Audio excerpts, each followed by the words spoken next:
Hello humans, hello humans. Still the Friday the 15th of March. A few hours later in the morning, heading back to go and get into chores. Getting set up in the greenhouse today, and I've got to put in some new electroculture stuff that I'm thinking may work. Electroculture is a proven technology, but it's also in a sense experimental, because you can there's different effects that are achieved by different kinds of circumstances. So I know one guy who's just convinced that brass is a better wire to use than copper. And, he may be right. And it may also be that he's right in his area, but it wouldn't necessarily be right in mine. Because part of electroculture is the level of the static charge in the area you're working in. And so the static charge here on the coast is quite high, easily extracted. And so maybe he's in an area where it's drier, there's less available static electricity, and so he might need to have, the bimetallic component of the brass for his electroculture. I don't know. It's not like it's a defined science, although it's being really explored, especially at this particular point in time. And by the way, it's going to be a really good idea to grow as much food as you possibly can. As the Elohim worship cult destroys yet more farms in the United States. And their goal is to take them all down and then get us to eat bugs, right? That's going to be really interesting. You show up to get me to eat bugs, and I'm going to get you to eat lead. Going to be really interesting. We're going to see a lot of new science stuff come on out, especially relative to the what's going to be a necessary infrastructure for zero-point technology and stuff. Now, bear in mind that the control freaks are really, really, really upset about the idea, and very, very, very paranoid about the idea of regular humans having zero-point technology, because it is so much more powerful than their quote. And that if you have this zero-point technology, you could, craft your own Jewish space laser and have an infinite power supply for it. And so you could, do some serious damage. It's like the great equalizer, okay? The Colt 45 revolver of the Old West, where, if you didn't carry a revolver, you were not necessarily a target within that social order. It just meant that you weren't, you're not really prepared to go and people. But a lot of people did open carry because it was a very dangerous period of time. But open carry generally has an effect of making your society more polite. And that's what we're going to be coming to, is a much more forthright and how do I want to say that? But a much more open and acknowledging social discourse around things, because we're going to have the zero-point technology, which means that, I could have my own floating RV, and then it's like, fuck it, if the government wants to come and hassle me, I could go and zip around and hide on the other side of the moon. So what are they going to do, right? And zero-point technology, to some extent, is less vulnerable than other technology forms to disruption by outside influence. That's kind of the thing, right? So here, the government thinks that if they can get enough people to comply and form up an aggressive stance against you, on behalf of the government, they think they own your ass, right? And basically, they think they can get their minions. Well, once we get into zero-point tech, that's not going to be possible so much, right? On all different kinds of reasons. But before we get to zero-point tech, we've got to have the precursor infrastructure. So it was necessary before we could get like the Model T that we got really, really good at industrial casting of metals. And it was just a natural outgrowth that infrastructure was there when Henry Ford decided to create the assembly line and start mass manufacturing, right? He wouldn't have been able to do it if he'd had to stop and spend 40 years perfecting the casting of various different kinds of metals and alloys. That infrastructure did exist, allowed the industrialization to proceed as it did, and it was therefore a necessary precursor. So what I'm looking for right at the moment is the emergence of the necessary precursor to zero-point technology. Now, there's a lot of different kinds of stuff that go into that zero-point technology, right? A lot of different kinds of stuff. So we're going to need all kinds of sub-industries in order to be able to create this stuff. But there are a few conceptual scientific underpinnings to all aspects of zero-point technology, including using it within the process of making zero-point technology devices. And this physics approach will cause certain kinds of industries to develop, and I'm looking for those ahead of the appearance of, the full floaty RV kind of thing, right? So before you can do that, you're going to need, of course, something to, a factory to make the anti-gravity engine. And then you're also going to need a factory to make the shell of it, right? The amalgam shell that has the electrical components you want relative to anti-gravity. And so there's all these precursors that will have to exist. Within that whole area of technology, I'm looking for a design paradigm to start showing up that tells me that, this is going to be in the process of getting us to ZPT, right? This is a necessary technology. So if you were looking for Henry Ford's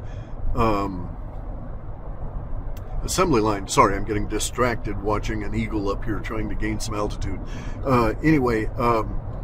If you were looking to see, if you thought that there was going to be a big industrialization and you were looking for something like Henry Ford's Model A plant to emerge, then you might have been looking for, the ability to do advanced forms of precision, reproducible metals casting. And so you could say, look, these guys know how to produce, this level of precision in cast iron that didn't exist before. Or that these guys, this other company has got the ability to make this particular kind of an annealed metal for super hard, like gears and stuff, right? And so, you'd be able to see these developing, and you wouldn't necessarily know unless you were looking for it, unless you suspected it was in the process of evolving. You wouldn't necessarily know to look for Henry Ford coming up with the assembly line. But if you were looking for that, you'd be able to say, then maybe we're, this far away once you started seeing precision brass and annealed metals in the part of the, as part of the processing for cast metals, you would say, okay, we're getting close, right? That we need these in order for, this assembly line process to take place. So I know now that in order for me to get a floating RV, we're going to need a kind of technology wherein we don't cast metal or anything like that. We will deal with very, very sophisticated, multi-layered, multi-mineral metals, but they won't be cast. It won't be that kind of a foundry approach. So I'm not looking for new foundries to be set up. They may well actually be called foundries. There's some hints in the data that that's the case, although they're not going to be casting metals. So there's some hint that the language of the new industrial revolution, not Klaus Schwab's fourth industrial revolution, he's so full of shit, but in any event, this new sci-fi world, we will have foundries. But these foundries are going to be all about growing metal, all about creating vats of particular kinds of mixtures of substances in various different forms that will then basically self-assemble for you, right? Once you understand the process, you will put in all of the stuff that's necessary. You'll have a mixture that contains all of those elements you want to see in your final product, and then you will have an energetic process that allows the mixture to self-extract, self-modify, self-form, and self-regulate in the process. So it'll be a foundry in that sense, just as we have a foundry where we cast metal by applying heat, by applying energy to big vats of it, and then pouring it into, the restricted forms of molds in order to cure and cool and cure and form. We will have those kind of things in a foundry. And like I say, the data sets are suggesting we'll call these places foundries, not really factories. But we'll have foundries where they will grow these very sophisticated amalgam metals. And you'll be able to grow them in not only in like a sheet form, but you'll also be able to have those sheets self-assemble once you understand what the hell you're doing with these processes. And this is the processes itself. That part of this whole thing is also an extract of zero-point technology. So it's one of these things where the new discovery is self-modifying and self-revealing. So you get the discovery of the some aspect of the zero-point technology, and it leads you to think about other aspects of it that leads you to think about using the zero-point technology to create more zero-point technology of a different form. This is kind of a difficult concept to get across, the idea of self-revealing and I want to say instructing, because the material itself will instruct us it will instruct the aware mind in how to use it. This is again a very difficult concept. The material's not going to give up and say step 1, step 2, step 3. It's not that kind of a thing. It's that if your mind is prepared for or is thinking about and dealing with the processes inherent in the zero-point technology, then you will become aware of opportunities that will exist along the development process for this technology to employ the technology itself in gaining you that next leg up, in gaining you that next level of sophistication. And really that's what it is. It's a mental training process for us around a new physics that is not this dead-end grit aggluteration physics that, mock physics that we get from Einstein and the Elohim worship cult. So, and bear in mind, Einstein was theoretically, he was a mathematician, right? He was not a physicist. He ends up being proclaimed as a physicist, but his real claim to fame and the reason that he got where he did was through his work in the patent office, and he his expertise there was complex mathematics. So not physics per se. So the 0 point technology is one of these self-modifying technologies. So if we were to look at things from a very, very, very large view, we can say that there is consciousness, and consciousness expresses out of itself the universe and everything that's in it, including the materium and including all the energy and everything, right? It all comes from consciousness. If we were to think of this as a sort of a technology, then we as individuals are consciousness that has been encapsulated and attached to flesh. And we are extremely sophisticated, highly complex. It's not the... we are energy beings, and we need to approach ourselves from that perspective, in my opinion, in order to be healthy and so on. We are not glommed together bits of matter that then, because it had enough matter all glommed together in the right fashion, becomes conscious, right? It is consciousness being put into the matter. Consciousness exists independent of it. So if we think of it this way, then we as individuals are a self-exploring, self-modifying, self-revealing, and self-instructing technology. And this is what meditation and all that shit is about, right? You are actually modifying the technology of consciousness within you. But here's the thing. You can't expand your consciousness. That's horseshit. That's a bad understanding of the language involved. Consciousness is encapsulated within your body. You're given a finite measure of it, and you're never going to get any more of that. You're not ever going to become more conscious, right? You can or have more consciousness. You can become more aware of things, and your consciousness can be self-altering and self-affecting and self-designing, all of these kind of things, right? But it won't grow. It won't get bigger. You can change the nature of your consciousness. So, you could be totally unaware of everything and just be major normie kind of schlub. And through circumstances, you could alter the nature of your consciousness and its awareness of itself and its participation within its own growth, such that you become aware of all this and you're not a normie anymore, right?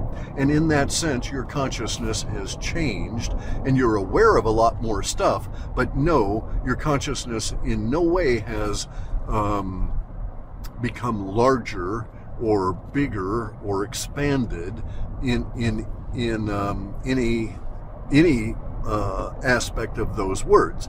The consciousness by volume, so to speak, is still the same. It's just that the consciousness is more refined, it's more sophisticated, it's been up-leveled. Okay, so in that sense, you've been upgraded. We are able to be a self-upgrading technology.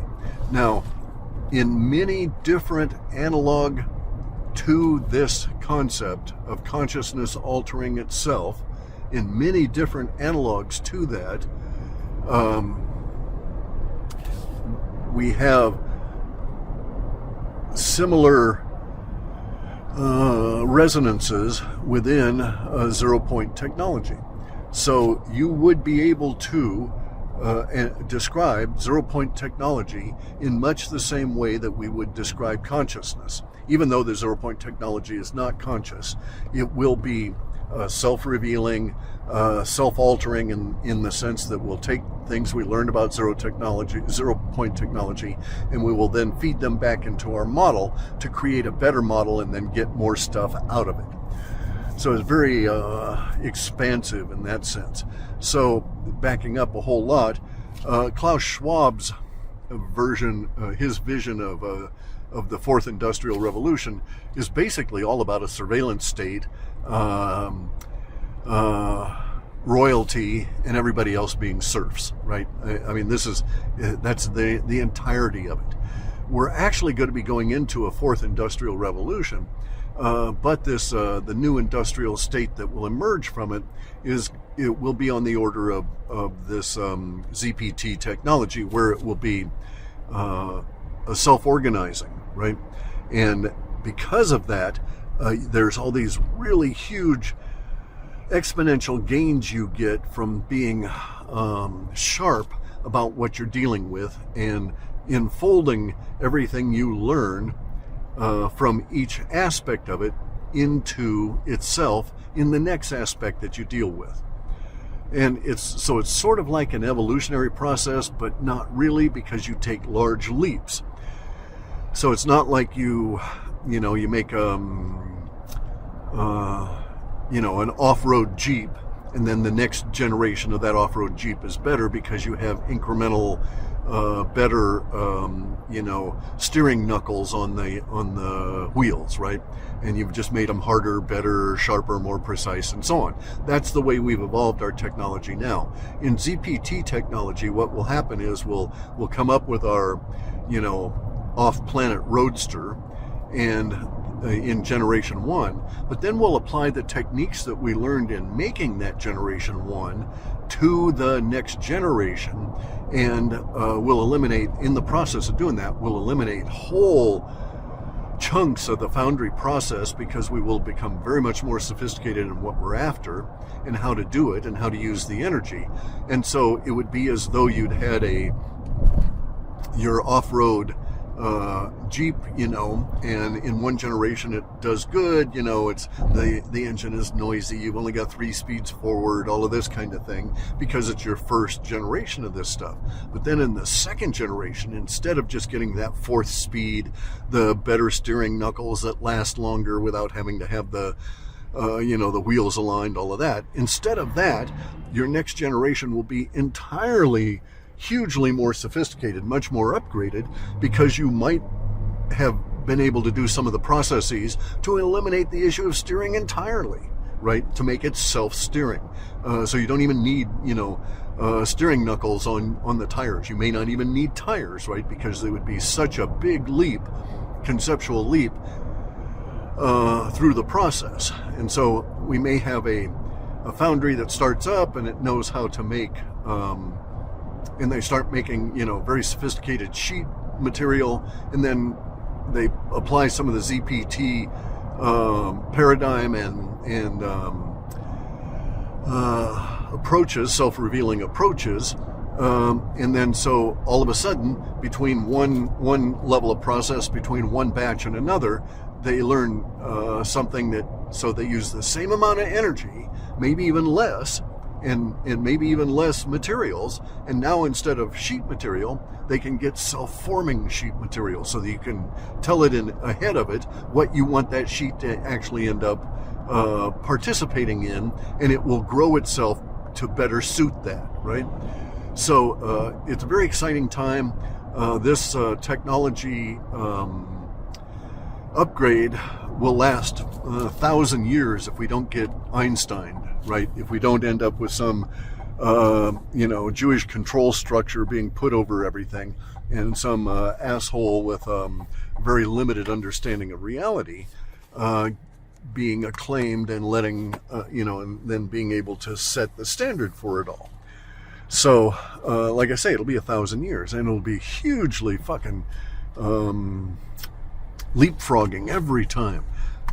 So every time you have a new level of sophistication for it, you'll have a massive 1,000%, 1,000-fold increase in 10 times fold increase in what your capability is from one generation to another, instead of just one generation of it, right?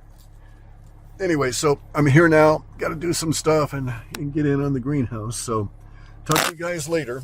ZPT is coming, and we actually probably need to start thinking about things in a different way to do better with it. But anyway, okay, talk to you guys later.